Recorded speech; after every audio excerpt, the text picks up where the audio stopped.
रामायण में हनुमान जी की वीरता की कहानी का जिक्र हर जगह मिलता है। भगवान शिव का अंश अवतार और चिरंजीवी भी कहा गया है। ऐसी भी कथा है कि भगवान राम ने सृष्टि के अंत तक हनुमान जी को पृथ्वी पर सशरीर रहने का वरदान दिया था। लेकिन उड़िया भाषा के बिलंका रामायण में एक ऐसी कथा मिलती है जिसमें बताया गया है कि हनुमान जी की मृत्यु उनके जीवन काल में ही हो चुकी थी, लेकिन 6 महीने मृत्यु के बीत जाने के बाद ये फिर जीवित हो गए थे। एक बार प्रभु श्री राम राक्षस का वध करने के लिए बिलंका गए थे। कथा मिलती है कि एक बार प्रभु श्री राम बिलंका राक्षस सहज संहिता के वध के लिए गए होते हैं, लेकिन कई दिनों तक जब श्री राम वापस नहीं लौटते तो माता सीता काफ़ी परेशान होती हैं और हनुमान जी को उनका पता लगाने के लिए भेजा जाता है। हनुमान जी श्री राम की खोज में बिलंका पहुंचते हैं। वहां राक्षस की परेशानी को देख के समझ जाते हैं कि उनके प्रभु बिलंका में ही हैं, लेकिन तमाम कोशिश के बाद भी उन्हें श्री राम का पता नहीं चलता। इसके बाद वह राजभवन से बाहर निकल के नगर में श्री रामचंद्र जी की खोज करते हैं।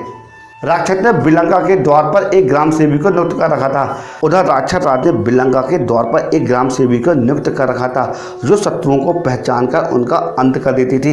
इसके अलावा उत्तर द्वार पर स्थित विष का एक सरोवर था, वहीं उसके दक्षिण की ओर एक तालाब था।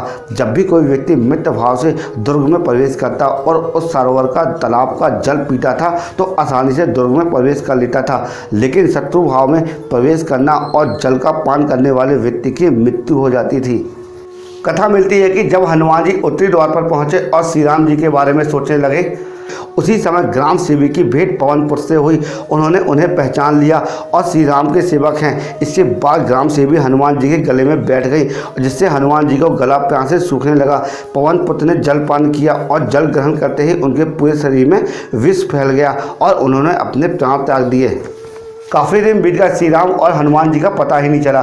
ऐसे में सभी देवताओं ने पवनपुत्र से पूछा कि आपका पुत्र कहाँ है। वह काफ़ी परेशान हुए कि कहाँ है हनुमान। सबने ढूंढना शुरू किया तो बृहस्पति देव ने बताया कि हनुमान की बिलंका में मृत्यु हो चुकी है। इसके बाद वायुदेव बहुत ज़्यादा दुखी हो गए। सृष्टि में वायु का संचार रुक जाने से जीवों में प्राण के संकट आ गए। ये स्थिति देखकर सभी देवताओं ने वायुदेव से कहा कि वह सभी उनके पुत्र को जीवित कर देंगे, लेकिन वह अपना क्रोध शांत करें। इसके बाद कथा मिलती है कि सभी देवता बिलंका गए और अमृत वर्षा और संजीवनी मंत्र से हनुमान जी को पुनः जीवित कर दिया। इस तरह हनुमान जी 6 माह बाद फिर जीवित हो उठे। अगर दोस्तों आपको हनुमान जी के संबंध में एक छोटी सी जानकारी अच्छी लगी हुई हो तो हमारे YouTube चैनल को लाइक कर दीजिए, सब्सक्राइब कर दीजिए और बेल आइकन घंटे को प्रेस कर दीजिए और कमेंट बॉक्स में जय श्री राम लिखना ना भूलिए, क्योंकि इसी तरह यूजफुल कंटेंट हम प्रतिदिन आपके लिए बनाते रहते हैं। जय श्री राम।